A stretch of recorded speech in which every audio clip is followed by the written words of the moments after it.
Oops, wake up time. Pero kala nyo lang yon. So, it's time for diaper ni Lola and milk. Oops, 8 o'clock. Babalik ulit sa tulog. Sabi ko sa inyo, kala nyo lang yon. O, yan, bangon na senyora. Tanghali na, diaper time and water time ni Lola. Siyempre, maghihilamos tayo para matanggal ang ating sumpa ng hapon. Prepare na ako ng aking brunch. So, ayan na, kain na kape, sky flakes, and macaroni salad. Ayan, bigay lang yan. So, ayan, dinip ko yung ating sky flakes sa Century Tuna.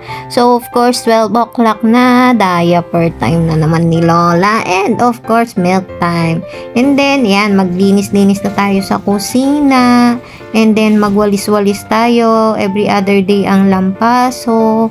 And everything. Pagkatapos, upo tayo saglit. Dot-dot muna sa cellphone. Okay? And then, ayan, magbabawas-bawas muna tayo saglit ng ating bigat. Diyos ko. And, syempre, maliligo tayo. Mga 15 to 20 minutes. Totoo yan. Ganyan ako katagal maligo. So, ayan na nga. Fresh na fresh. Syempre, hindi pwedeng makalimutan ng skincare.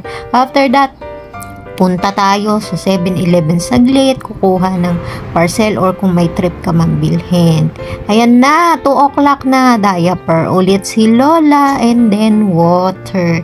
And pagkatapos mag-solo live na tayo, habang nagso-solo live tayo, pwede tayong mag-engage sa Facebook, manood ng K-drama, and yan, alas 4 na, alam nyo na, oh, ayan, pak. Oh, ito pa. Yan. Oh, alas 6 na. Ayan ulit. Oh, walang katapusan yan. Oh, and then dinner na tayo. And pagkatapos maghugas ng pinagkainan, syempre, time to throw your trash.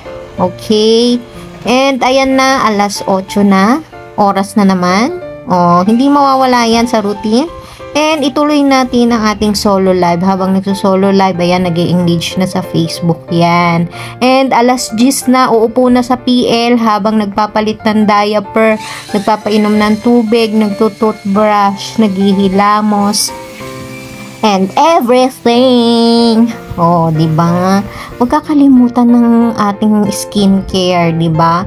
Para naman lagi tayong fresh. Okay, and then, ayan, dot-dot ulit.